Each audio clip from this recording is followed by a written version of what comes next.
Hi, Gene here with my thoughts for today. And today, well, it's going to be another rant, and it's probably, I've done this rant before, so it's going to be a re-rant of a previous rant, but things keep coming up that just, I get so frustrated sometimes with, as much as I voted for Donald Trump, no secret about that. I support, especially as far as the economy goes, most of what he's done, but internationally I have a big problem with him, specifically with Iran, his relations, or how he's dealing with Iran and Russia. Big problems. And every time I think about this, I try not to, because like I said, it really, I'm an even-tempered guy most of the time, but this really sets me up. It is so frustrating.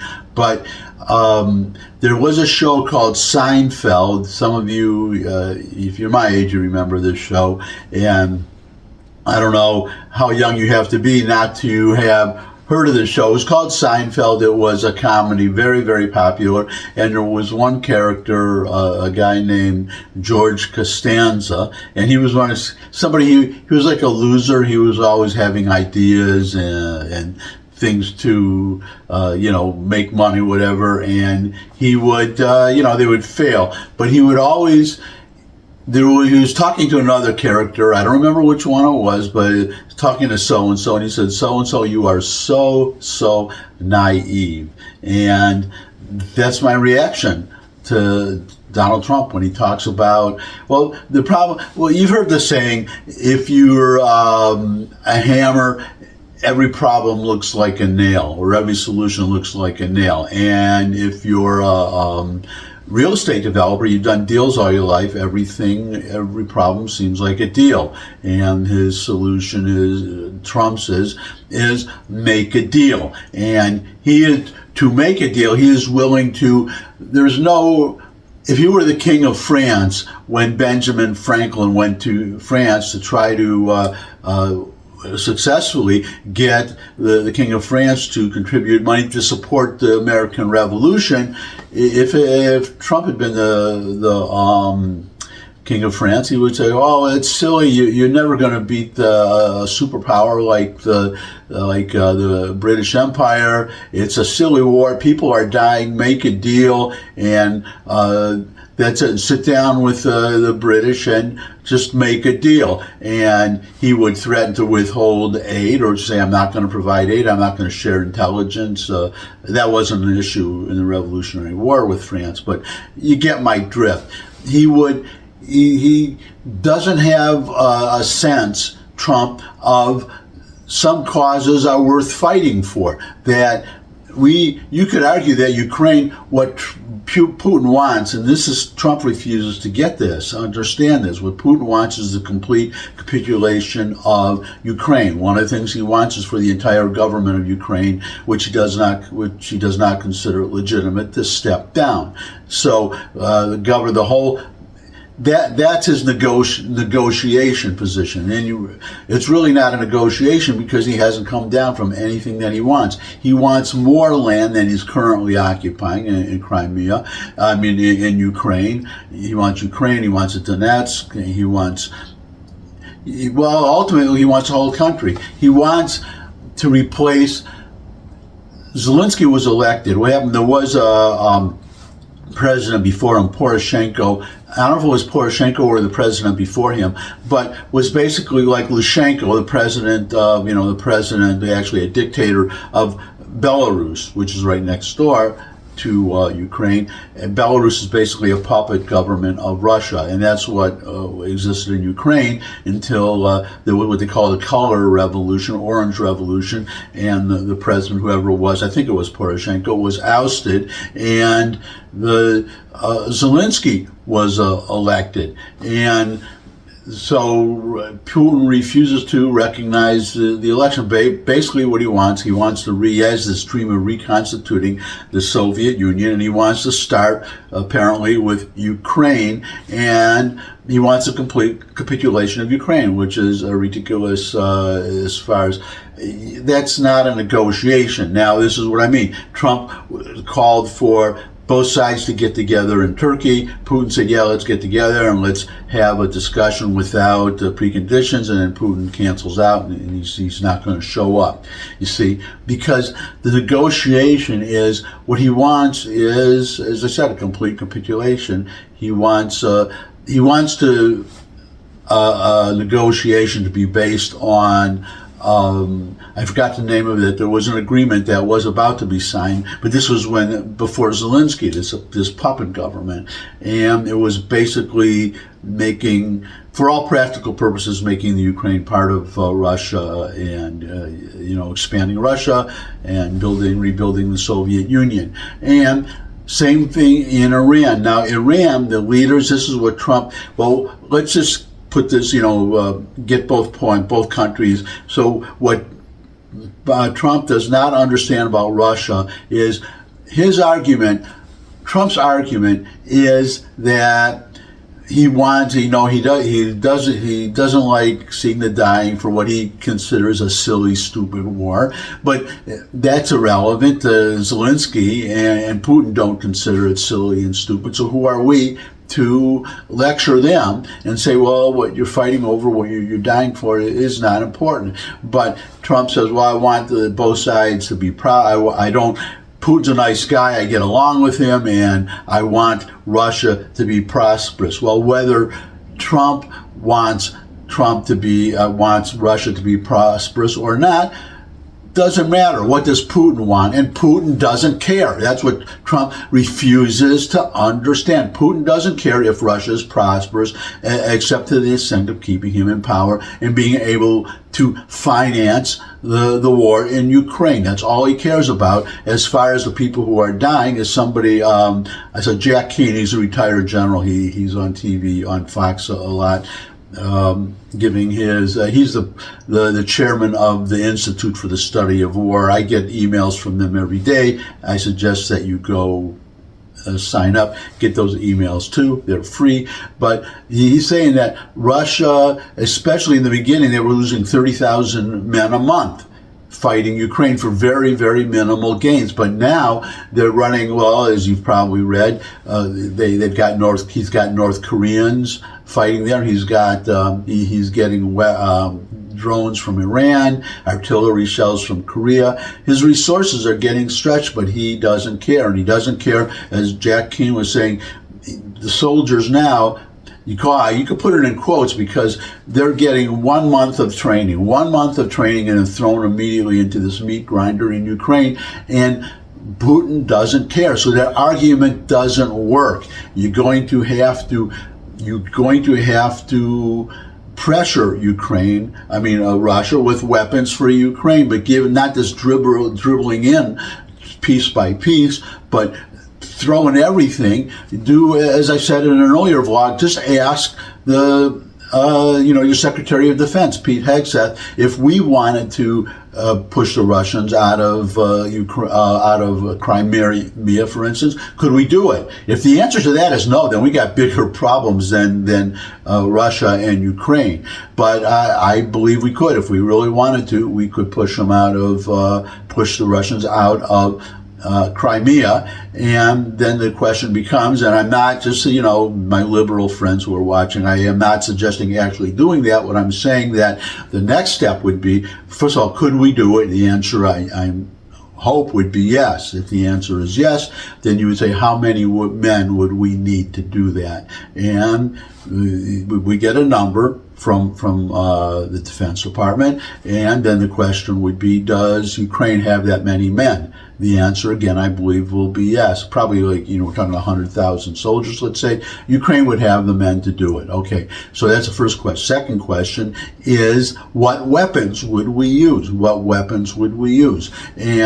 the question would be, then we would get an answer from the Defense Department, and then you say, does Ukraine have these weapons? And if the answer is no, as I believe it is, that's why you have this stalemate there, because they do not have the weapons that would be needed, that the Defense Department will have told us would be needed to push them out. And then the next thing, you tell the defense, you tell Hegseth, call Zelensky, tell him to make a list, and we'll send him everything on the list. If he says we need it, short of a nuclear weapon, okay.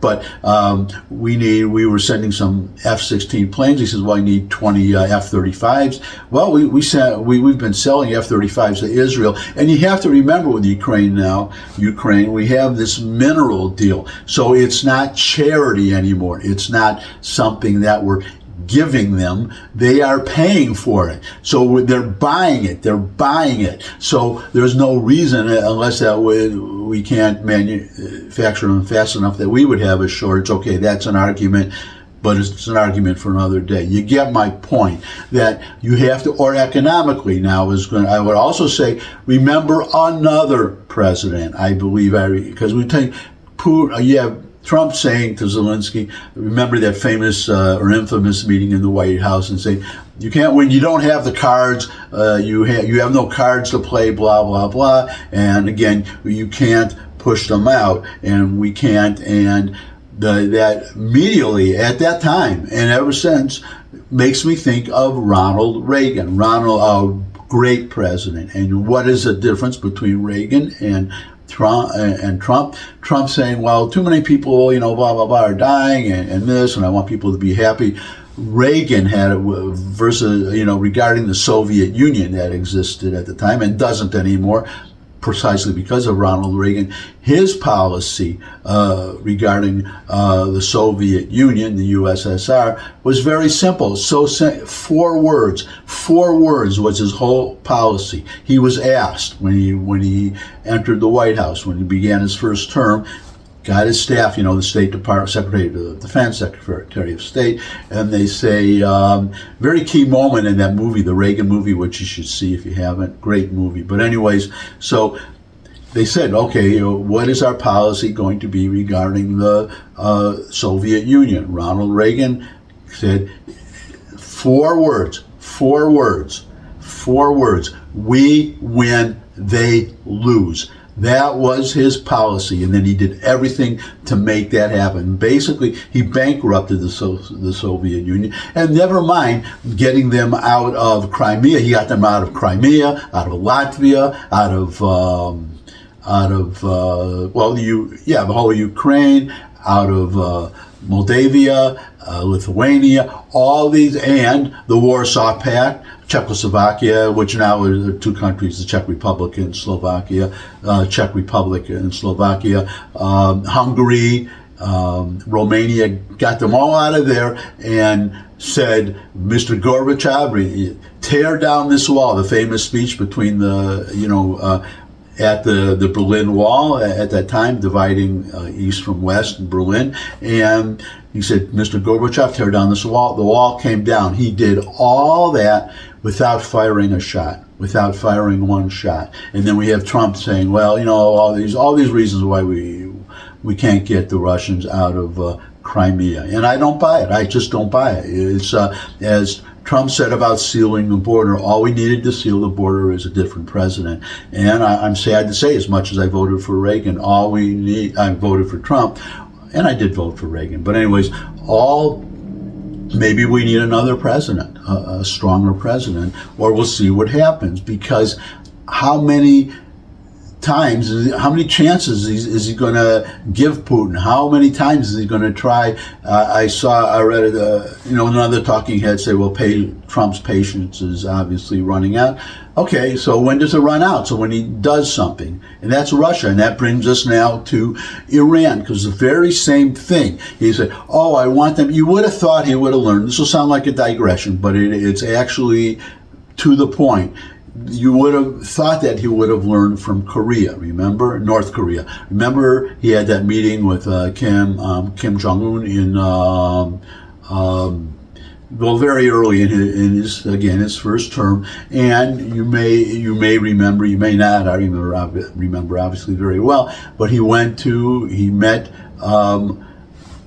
Kim, and he brought with him artist renderings. He said, this is how beautiful North Korea could be if you stopped your belligerents, if you, it's called the Hermit Kingdom. They reportedly, Kim hates that term, the hermit kingdom, but it's isolated pretty much from the rest of the world. And he said, if you gave that up, if you made peace, real peace with South Korea, liberalize, let people travel back and forth, it could be a garden spot. He's saying the same thing about Gaza, that Gaza could be another Riviera. And, almost literally, because Gaza's on the Mediterranean, and so is the Riviera is on the Mediterranean. But same thing. He said North Korea, and he showed him all these artist renderings. Well, how did that work out? Here we are many, all these years later, and North Korea is still the same because Kim doesn't care about that. And that's why that's relevant. It brings us back to, so you have North Korea, you have Russia, and now you have Iran. And the same thing, I want the Iranian people to be prosperous. I want everybody to prosper. The mullahs don't care about that. Khamenei does not care about that. He's what's called a twelver. In at least the Shia, they're Shiites, the Shia division of Islam. They believe that there have been 11 imams, and that there is a 12th imam. That's why they're called twelvers. And there's a 12th imam who is hiding behind a well in Qom, Qom, Qom. It's an important religious city in Iran. And when there is total chaos in the world, when the apocalypse comes, then this 12th Imam will emerge from behind the well and bring, make the whole world Islamic and bring peace and prosperity everywhere. Okay, that's what they believe. That's number one. And number two, they believe that, the United States, of course, but also especially Israel, should not exist. So if you open up the economy with them in power, they just want the money. They don't want prosperity. They don't care about their people, only in so much as they're we've seen it, perfectly willing to brutally repress their people. Now they're feeling pressure now. Remember, there was a woman, Masa Amini, who was murdered, was killed, was beaten to death because she didn't have her hair covered enough. But now there are women walking around without their hair covered, and there have been calls like the legislature say we have to crack down on these women, and it's not all women, but they're very sensitive. That the regime in Iran is weaker than what one would think, and especially now with the sanctions being reapplied and even intensified by Trump. But he keeps going back. He said, why is he there? As an old friend of mine back in Detroit, he told me one of these lessons that I learned in life, and what he said, well, I'll digress. What the heck? It was a film class, Wayne State University, and we were filming our student movies, and there was he was black, I'm white, so he's a black guy, and so there was like 4 black kids across the street, 4 black guys across the street, and saying, well, for this student movie we're making, those guys would be me. Let's ask them if they want to be in the movie. And he said to me, and he showed me, pulled up his pants leg and showed me a scar on his calf, and I guess somebody had hit him with an axe or something. But he said, there are some people in this world that you do not talk to, and I've always taken that lesson to heart. And Trump doesn't seem to realize that there are some people you just don't talk to, and except to deliver an ultimatum, and you can do that through a messenger. You don't have to sit down with them. And 3 of those people are Kim and Putin and Khamenei. And he says, oh, well, bad, they should make a deal, or bad things are going to happen. Well, they're religious fanatics. And they're governed by the Quran, and that is actually, if I were the president of the United States, I would require everybody who has the Iranian portfolio, or even the Middle East portfolio, but definitely Iran, read the Quran, see what which I have. That's not entirely true. I'm reading it now, so I'm partway through it. I haven't finished it, but actually, I'll tell you something about the Quran. You don't have to read the whole thing from what I've seen so far. You can read any 3 pages, and you get the whole gist of what the Quran is. And I don't want to get off on a religious discussion now, and I respect all faiths, but you have to know that there are some people who take every word of literally, and they think they're as if they're still in the 7th century, and they believe in jihad, and as it means. There's some people who argue, well, jihad, well, it could mean physical war, but could also mean an internal, psychological or emotional or philosophical struggle. No. In the Quran, it means physical war. That is all it means. It means when you have in Gaza, I've mentioned this before, Hamas, and they say, well, we talk about a truce, and then they refuse. They want Israel, or demanding that Israel stops the war, but then they come out and they suggest a truce or a ceasefire, and they've done both, truce and a ceasefire, and then the point is, in the Quran, you do not offer anything or agree to anything with your enemies if you are strong enough to defeat them. So it's an admission that they're weak. It's an admission that they're losing. So you absolutely do not want to. You stick to your guns, which is what Israel is doing now. They are intensifying the fighting, and it's really hurting, because they've released recently a couple of hostage videos and showed it because it's the pressure of the Israelis, and this is because they want to get the Israeli left to rise up and pressure Netanyahu to make a deal with Hamas, because physically militarily they cannot defeat them, and they're getting the crap beat out of them more and more every day. So do not talk to them. That's wrong. But Trump sends his envoys over there, and he makes pressure on Israel and on almost as much as on Hamas. And it doesn't make sense, because they are, again, it's the Quran. In the Quran, there is a story in the Quran. Well, Muhammad was, he started out in Mecca. He fled to Medina. That's where he started to get followers, and then he came back to conquer Mecca, and he couldn't do it. He attacked the city again and again. So on the other hand, he was like laying a siege, and the people he arranged a truce, with a 10-year truce called a Hudna, with the inhabitants of Mecca, and he was to last for 10 years, but he broke it after 2 years, because at the end of 2 years, he was strong enough to definitely take Mecca, so he broke the truce and took Mecca. And that's Hamas. They are a division or a subunit of the Muslim Brotherhood. I don't want to spend a lot of time talking about them. Founded in 1920. They are kind of the parent of all these other, Palestinian, Islamic Jihad and Al Qaeda. All those. They're all subsets of the Muslim Brotherhood, and actually Students for Justice in Palestine, they have connections also, and with the Muslim Brotherhood. And the point is that they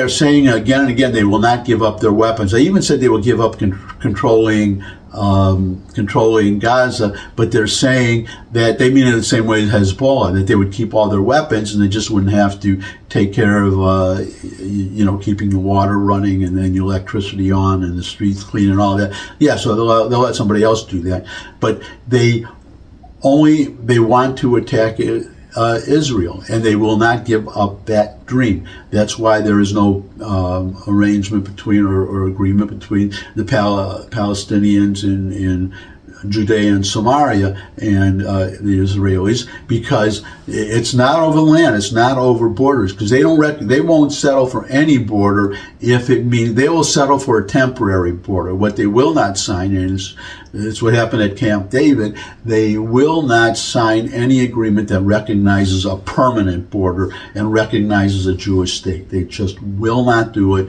until and unless they're forced to. So Trump, I could go on and on. I've probably gone on too long today, but that is the point, that Trump does not understand that it's a common problem that we in the West learn nothing about other cultures and we approach them the same way. So it's just common sense. You would want your people to be prosperous. No, there are other people with different cultures who have different priorities, and those arguments don't work. There are some people who don't. It's Osama bin Laden, as he said. In the Middle East, they follow the strong horse. Israel's a strong horse right now, and that's why you're seeing these peace agreements. There would be no Abraham Accords if Israel were on the ropes. But they're strong, and they're strong not just militarily, but most important, economically. The economic benefits are so great, plus the geographical benefits are there too. I mentioned in an earlier vlog a pipeline, an oil pipeline, from going right to the Mediterranean Sea through Saudi Arabia and through Jordan, Saudi Arabia, and all the way to Turkey, and that takes you to the Bosphorus, and then you can just a land route, and also a land route.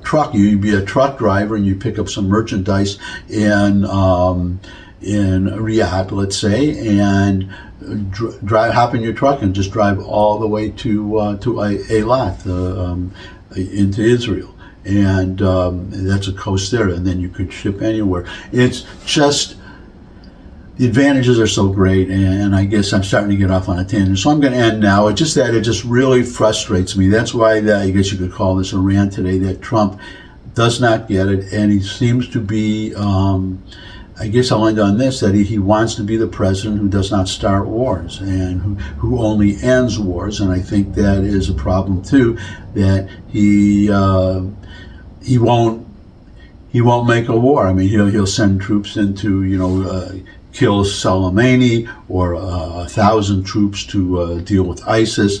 But I mean, I'm not a military man. Don't quote. I could be wrong. It's very likely I could be wrong. But taking out the nuclear facilities, you can do a lot of damage from the air. But I'm not aware of any war that has been won from the air. That you have to send troops in there one way or the other. And of course, I would rather it be the Israelis. But that's another bridge that we might have to cross, and Trump won't even think about it. But I think it could be done enough damage, because we're just talking about damaging facilities, and the big target to me would be Karg Island, where they have these facilities, nuclear facilities, are underground, but the oil refining and drilling, that's above ground, and oil burns petroleum burns pretty well. That's my understanding. So and you would totally cripple the economy. Of course, you would be out hurting the Iranian people too, but sometimes to make a Middle East omelet, you have to break a few eggs, and then you could tell the people that, well, we'll supply oil, we'll help you, and then and we'll help you rebuild your refineries very quickly once the Khamenei and the mullahs are gone. So that's it for today, and thanks for stopping by. If you have any of your own comments, comment section below the video. Share this video with anyone you think would benefit from it. If you could subscribe, that would really, really be great. But most of all, come back and see me again. I'd love to see all of you again, and until I do see all of you again, bye.